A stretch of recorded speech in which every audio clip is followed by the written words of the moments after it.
Halo teman-teman semuanya, balik lagi di channel Wonderful bersama saya Pratama. Oke, kita akan bahas satu studi kasus yang cukup menarik gitu ya teman-teman yang telah terjadi di bursa saat ini, yaitu dari saham AS, sisanya kita sensor gitu.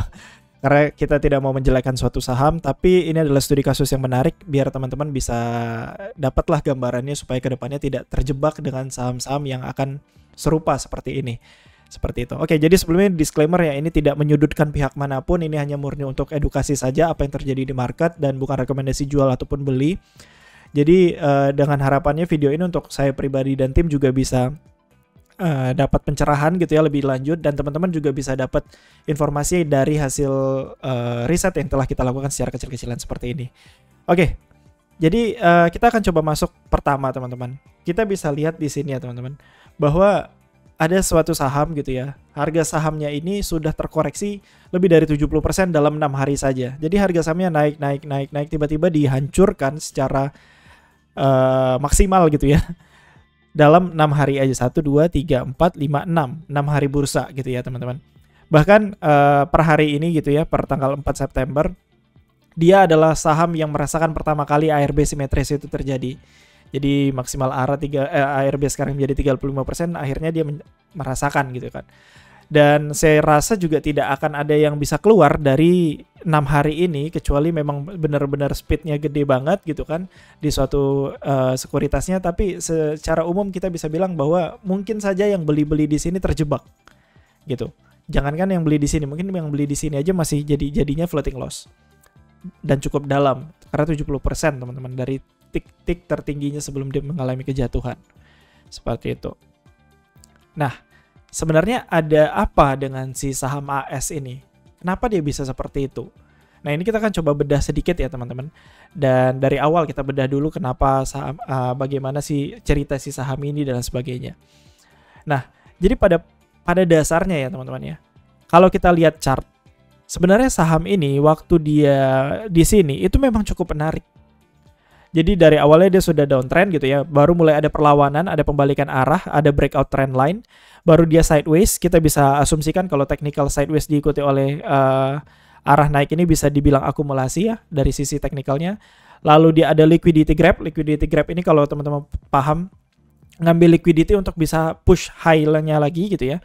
Ada terjadi di sini, which is bagus gitu kan. Dan alhasil harga sahamnya naik, plek dan sebelum dihancurkan lagi ke bawah. Nah, jadi secara teknikal memang yes, it is menarik gitu ya. Nggak ada hal yang mencurigakan sebenarnya kalau dari sisi pure price-nya saja. Kalau teman-teman cuma ngelihat harganya saja. Dan menariknya lagi bahkan di sistem trading cuan system gitu ya, yang untuk kita trend following, ya swing ke trend following, itu memang ada sinyal buy di Juli awal. Tapi memang saya pribadi dan tim tidak masuk dan tidak merekomendasikan juga ke teman-teman yang lain karena ada satu alasan di luar yang memang di luar dari kriteria sistem. Itulah keterbatasan sistem ya. Ada keterbatasannya, jadi kita nggak buy karena ada satu hal yang bisa jadi kita pelajaran nanti ke depannya. Tapi ini jelas, jadi secara teknikal, which is cuan system ini adalah salah satu sistem yang mengedepankan pure technical gitu ya, tanpa ada inflow dan sebagainya. Volume kita lihat, tapi inflow bandarmologi kita memang belum bisa memasukkan. Tapi makanya jadi secara teknikal dia adalah saham yang bagus gitu pada saat itu, pada bulan Juli ini. Makanya ada sinyal buy. Dan kita lihat juga tadi di sini udah lumayan bagus kan, ada breakout trend line, tidak membentuk new low lagi, bahkan ada liquidity grab untuk ngambil liquidity yang di sini gitu ya. Baru dia naik, sebelumnya dia dihancurkan. Nah, jadi sebenarnya kenapa gitu harga saham justru anjlok, tidak karuan gitu. Nah, jadi menariknya dalam bursa kita adalah kita masih diperbolehkan untuk melihat transaksi, teman-teman. Nah, kalau di luar kan kita hanya di market luar kita tidak bisa melihat broker summary lah ibaratnya. Nah, di market kita itu bisa. Nah, itulah tujuannya kita menganalisa dari sisi broker summary biar kita bisa dapat insight tambahan di luar dari pure technical itu sendiri gitu. Nah, ini kita coba lihat ya. Kalau kita lihat gitu ya, waktu kenaikan di sini sejak di sini sampai naik sebenarnya secara net akumulasi ya oke-oke aja gitu. Accumulation gitu kan secara bandarnya. Sekilas tidak ada masalah apa-apa. Tapi ketika kita coba lihat transaksional secara gross gitu ya, secara bukan net, secara gross atau secara overall, ternyata mulai ada keanehan gitu teman-teman. Di mana harga sahamnya seperti dijual belikan di situ-situ aja aliasnya, atau kita bisa lihatnya sebagai crossingan lah. Jadi volume yang terbentuk, kalau teman-teman lihat di sini, ini ada volume ya. Secara sekilas kita zoom in, volumenya ada gitu tiba-tiba. Itu ternyata terbentuk dari apa? Dari ini. Ada crossing, beli 80 miliar, jual 80 miliar, beli 60, jual 58, beli 33, jual 34. Jadi teratasnya itu ya hampir sama. Crossingan seperti itu. Jadi volumenya terbentuk lah. Coba bayangkan ya, netnya aja seperti ini ya, grossnya aja seperti ini, netnya seperti ini ya, teman-teman bisa bedakan. Makanya kita bisa bilang ini ada udang di balik batu. Walaupun saya pribadi ngecek dari keterbukaan informasi, itu tidak ada informasi apa-apa. Bahkan ada statement dari perusahaan juga yang tidak ada kena-mengena dengan volatilitas yang terjadi pada saat itu gitu ya. Waktu kenaikan yang lumayan tinggi ini tidak ada aktivitas apapun gitu ya dalam keterbukaan informasinya. Cuman kita bisa melihat di sini kenapa tiba-tiba volumenya dijaga. Kenapa harga sahamnya dikerek ke atas? Kenapa tiba-tiba pergerakannya itu sangat smooth ke atas? Kenapa biasanya kalau saham yang sehat kan naik, turun. Kenapa ini naik gitu. Naik turunnya sedikit. Seperti itu. Itu kan harus kita pertanyakan gitu ya teman-teman. Nah, kalau udah ada yang ngeh gitu kan, ini adalah salah satu ciri-ciri aksi korporasi apa, ya teman-teman udah harus paham gimana cara nanggulanginya. Nah, ini nanti kita akan coba bahas sedikit lagi di video, di section setelah ini gitu ya. Jadi kita bisa menghindarinya seperti apa nih dari saham yang seperti AS ini gitu. Nah, yang pertama teman-teman gini, waspada ketika memang ada volume yang berbentuk sisir. Jadi volumenya ini ada seperti di-maintain secara tidak sehat gitu teman-teman. Kita coba lihat ya. Dan ada juga yang seperti ini nih. Ini lebih jelas lagi kan sisirnya. Kalau kita ngelihat sini kita bukan kita bisa bilang kita bukan negative thinking, tapi kita harus hati-hati. Bahaya nih, ada apa nih? Apa yang terjadi? Kenapa tiba-tiba volumenya bisa ada baru setengah, baru tiba-tiba ada lagi, dan seakan-akan itu dijaga. Seperti itu. Seperti ini juga seperti sisir ya. Jadi pasti ada kepentingan di dalam. Nah, jadi mungkin ini kita bisa mengandai-andai karena tidak ada statement yang jelas gitu ya dari perusahaan ini dia sedang mengapain gitu kan. Cuman yang jelas adalah kalau misalnya ada harga saham yang tiba-tiba dijaga volumenya, dinaikkan secara perlahan, maka kita bisa mulai berhati-hati. Karena satu, dia ada indikasi untuk perusahaan itu melakukan aksi korporasi yang di luar dari pemberitahuannya gitu kan. Ya apapun itulah, baik itu repo dan lain sebagainya.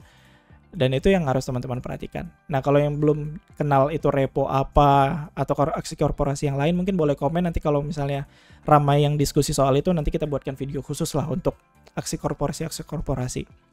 Jadi mulai hati-hati kalau teman-teman ada manipulasi tidak hanya ada di harga ya, tapi di volume.